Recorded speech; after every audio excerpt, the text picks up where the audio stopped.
Hoy, en esta mañana, queremos ver: el Rey ha nacido, Él es nuestra paz. Y vamos a usar un texto bíblico que se encuentra en el libro de Miqueas, el capítulo 5, versículo 2. Y vamos a ver un poco en este pasaje el corazón del mensaje en esta mañana. Deseamos que la palabra de Dios llegue a vuestros corazones a través de este pasaje bíblico que vamos a utilizar en esta mañana. Miqueas, el capítulo 5, versículo 2. El Rey ha nacido, Él es nuestra paz. Miqueas 5:2, uno de los profetas menores. Dice así la palabra de Dios: pero tú, Belén Efrata, pequeña para estar entre las familias de Judá, de ti me saldrá el que será Señor en Israel. Y sus salidas son desde el principio, desde los días de la eternidad. Pero tú, Belén Efrata, pequeña para estar entre las familias de Judá, de ti me saldrá el que será Señor en Israel. Belén, la ciudad que Dios eligió para que nazca su Hijo. El Señor nació en Belén. Belén, una ciudad pequeña, una ciudad chica, casi inexplicable que Dios haya elegido una ciudad casi inexistente. Era tan insignificante que en la distribución de las 46 ciudades de Judá, Belén ni aparece. En los libros de historia poco y nada se habla de Belén. No tenía trascendencia. Era pequeña. ¿Pero por qué Dios eligió Belén? ¿Por qué Dios eligió Belén para que sea la ciudad donde iba a nacer Jesús? ¿Por qué no eligió Roma? Ya que el auge del Imperio Romano estaba en ese momento imperando. ¿Por qué no eligió otra ciudad más importante? Alguna ciudad costera, alguna ciudad comercial, pero eligió Belén. ¿Por qué, hermanos? Porque Dios no necesita la grandeza humana para cumplir sus planes. No necesita la suntuosidad del ser humano, un palacio hecho por manos de hombres para cumplir sus planes. Dios tiene el hábito de comunicar su verdad, la verdad, de muchas maneras, aunque de una manera diminuta, pequeña, aparezca en la palabra de Dios. Tú, Belén Efrata, pequeña para estar entre las familias de Judá, casi inexistente, pero así es como Dios trabaja, porque sus planes se van a cumplir. Pero tú, Belén, pequeña eres entre todas las ciudades, de ti me saldrá. Y años después se cumplió o se ha cumplido esta profecía. De Belén salieron cosas lindas y cosas importantes. El rey David era de Belén. Samuel buscó en Belén entre las ovejas para el rey de Israel. Pero hay una historia que quiero contarles en este momento, porque si leemos todo ese pasaje, es corta, el libro de Ruth es corto, pero aún así voy a contarles, relatarles en forma de historia. Esta historia viene contada por el pastor Pete Briscoe, un pastor que es autor también, y cuenta una hermosa ilustración que quiero pasarles en este momento. Si vamos a leer todo el libro de Ruth, nos vamos a quedar hasta muy tarde. Pero voy a contarles en forma de historia y cómo esta historia representa también aquel momento en que Jesús vino y nació en una ciudad tan pequeña e insignificante llamada Belén. Vamos a utilizar primeramente esta palabra, desesperación. La mayoría de los que están aquí conocen la historia de Ruth. Ruth la moabita, que no pertenecía al pueblo, era de un pueblo extranjero. No pertenecía al pueblo de Dios propiamente dicho. Ruth se casa con un hombre que es parte del pueblo de Dios. Su suegra se llamaba Noemí. Noemí, el esposo de Noemí, se llamaba Elimelech. Noemí tenía 2 nueras, Ruth y Orfa. Pero aquí sucede algo. Muere el esposo de Noemí. También mueren sus 2 hijos, Malón y Kelión. Entonces quedan como viuda Noemí, Ruth y Orfa. Eran 3 viudas en una época en donde para las viudas quedaban 2 opciones: o prostituirse o ser indigente. Pero acordémonos siempre que Dios tenía un corazón y sigue teniendo un corazón para las personas desesperadas. Era un momento de desesperación. ¿Qué vamos a hacer? Noemí y Ruth deciden volver a Belén, la tierra natal de Noemí. Pero Orfa decide quedarse. Noemí le dice a sus nueras, y es un pasaje muy conocido porque se utiliza mucho en los matrimonios. Y si los matrimonios nuevos no conocen eso, vuelvan a casarse. No, digo nomás. Ruth implora a sus nueras, vayan a buscar esposos, porque ella sabía la situación de una viuda en estado de desesperación en esa época. Hoy tal vez una viuda, no sé, tal vez grite libre, ¿verdad? Pero no sé, en esa época no tanto, hermanos. Era una época de desesperación. ¿Qué le dice Ruth qué le dice Noemí a Ruth? Vayan y busquen esposos. Yo ya no puedo criar hijos, ya no puedo tener hijos. Y si aún tengo, ¿cuánto tiempo ustedes van a esperar? Vayan y busquen. Orfa se queda en ese lugar, pero Ruth decide ir con Noemí y le dice esta frase que hace rato ya mencioné o quería mencionar. Le dice Ruth a Noemí: no me ruegues que te deje. No me ruegues que te deje. Donde vayas, yo iré. Tu Dios será mi Dios. Tu pueblo será mi pueblo. Y ahí Ruth hace una conversión de fe, declaración de fe hacia el pueblo de Dios. Y es así que estas 2 mujeres en estado de desesperación salen y van nuevamente a Belén. Y vamos a la segunda palabra, desaliento. Cuando entraron en la ciudad, los que conocían bien a Noemí dijeron: esta es Noemí, ahí viene Noemí. Y ya sabían que Noemí había perdido a su esposo y a sus 2 hijos. Noemí entonces se levanta y dice: no me llamen Noemí, porque Noemí significa agradable. Llámenme Mara, porque Mara significa amargura. Y yo estoy en un estado de amargura, porque el Todopoderoso me ha abandonado. Estoy en esta situación. Llámenme Mara, que significa amargura. Sí, claro, aún perteneciendo al pueblo de Dios, ella se sentía desesperada, desalentada. Y hoy, aunque seamos hijos de Dios, muchas veces podemos sentirnos también desalentados, en amargura. ¿Y cuántas veces podríamos habernos llamado también Mara? Porque estábamos en amargura, en una situación que tal vez no podíamos manejar, pero que de todas formas nos llenaba de amargura. Vamos a la tercera palabra, irrupción.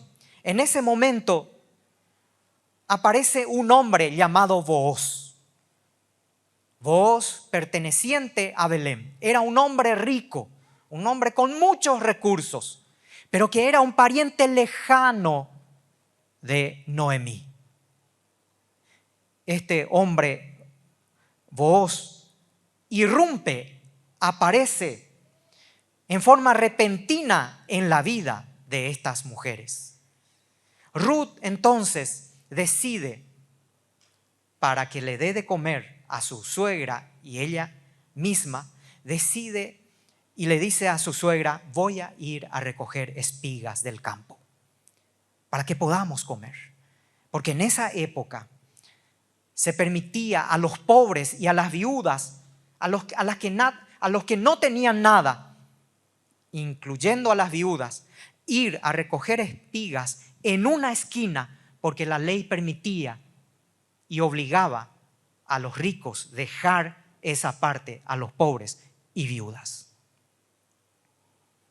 Ruth se va y recoge las espigas y resulta que era del campo de Booz.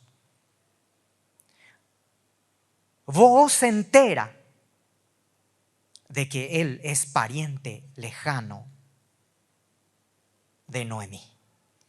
Y ahí como que inicia una historia de amor, una historia de provisión. Booz entonces le pide a Ruth que recoja las espigas, que lleve a su casa. Booz se comporta como un caballero, irrumpe en la vida de estas dos mujeres. Vamos a la cuarta palabra: gran misericordia. Gran misericordia. En este momento Booz le dice a Ruth: quédate aquí, hija mía. Recoge lo que hay. Come de mi mesa. Con los segadores, come de mi mesa con los segadores. En ese momento a los pobres no se les permitía estar en la mesa de los segadores. Y va más allá, recorre una segunda milla y le dice a sus criados: denle agua, denle pan. Y cuando vaya caminando, a propósito, accidentalmente, echen más espigas para que recoja esas espigas y llegue a su casa. Ruth, al llegar a la casa de Noemí, Noemí le dice: ¿de dónde vienes? Ruth le cuenta todo lo que pasó. Entonces Noemí dice: bendito sea Dios que se ha acordado de nosotros y de sus muertos. De la amargura pasa a la confianza, a saber que Dios no les ha abandonado. Hermano, Dios es así. Traigamos eso a nuestra vida también. Dios no nos ha abandonado. De esta palabra, gran misericordia, pasamos a la otra palabra, a la quinta palabra: disponibilidad. Noemí le dice a Ruth: si quieres ser esposa de Booz, entonces debes ir a acostarte a sus pies. Eso significa en esa época de que ella le decía: yo estoy bajo tu manto, quiero estar bajo tu protección, porque soy viuda y estoy disponible para casarme. Booz entonces se da cuenta de esa situación y de que ella es pariente lejano a través de Noemí de él. Entonces decide casarse con Ruth. Pero había algo. Ruth se puso a disposición, pero había una barrera, y para eso pasamos a la sexta palabra: rescate. Rescate. Aparentemente había otro pariente más cercano. ¿Qué tenía que hacer ese pariente? Tenía que comprar el rescate. Tenía que comprar todas las tierras que pertenecía a Elimelech, esposo de Noemí, y las tierras de Malón y Kelión. Booz tenía que hacerse pobre prácticamente para rescatar a Ruth y casarse con ella. Y Booz plantea eso al otro pariente y el pariente le dice: no estoy interesado. Entonces Booz se va y rescata hace lo que se llama redención y hace el mayor de los sacrificios para casarse con esa mujer llamada Ruth. De esa manera rescata a Ruth, redime a Ruth. Y hace lo siguiente también, de esa manera perpetúa el apellido del esposo de Ruth. Fíjense lo que hizo Booz. Y vamos a la última palabra, la séptima palabra. La séptima palabra es inclusión. La última palabra, inclusión. Booz se casa con Ruth.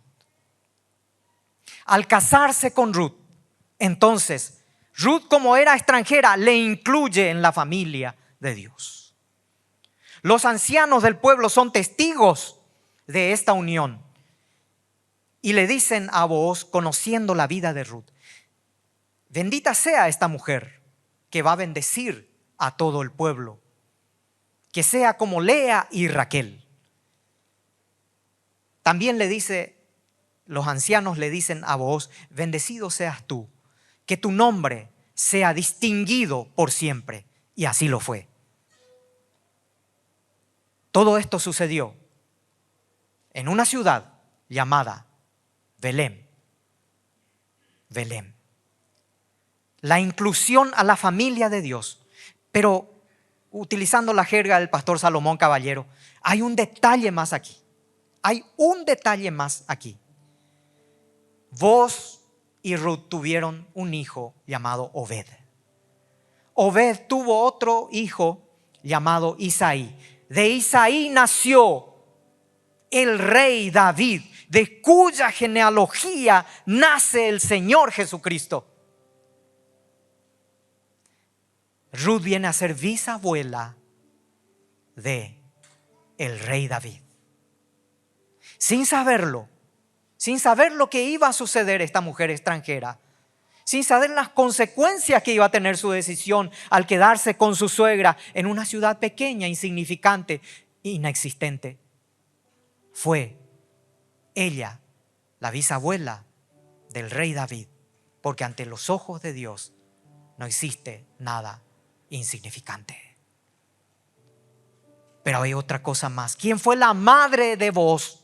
¿Quién fue la madre de Booz? La madre de Booz fue Rahab, la prostituta. Rahab, la prostituta. Rahab fue aquella que escondió a los espías del Señor y Dios premió su fe y le incluyó a su pueblo.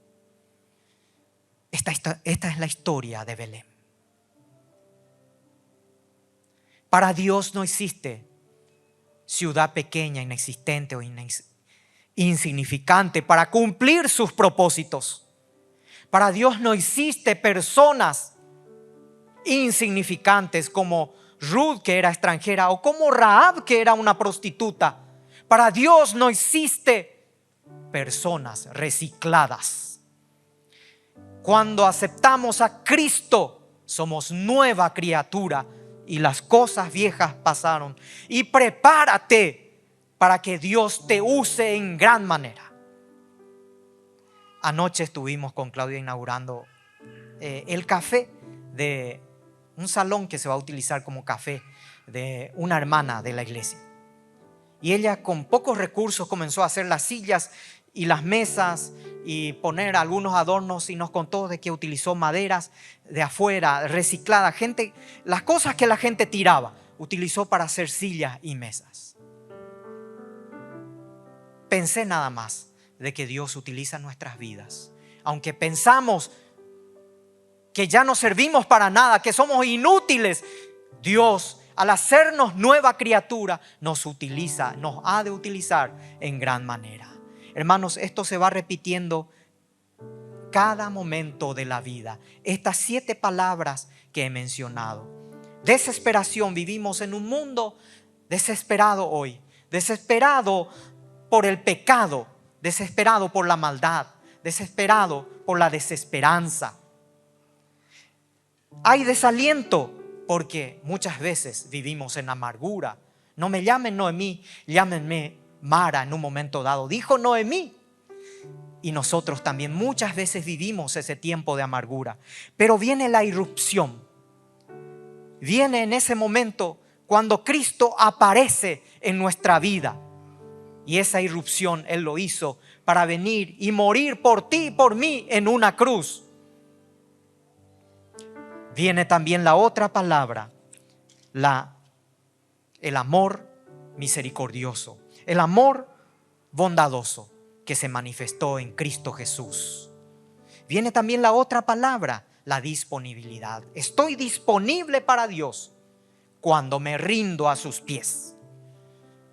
No cuando saco pecho y soy soberbio y me creo el dueño de la verdad y nada más que la verdad y atropello y piso a todo el mundo. No, cuando me rindo a los pies de Cristo, ahí demuestro, arrepentido de mis pecados, mi disponibilidad para Él.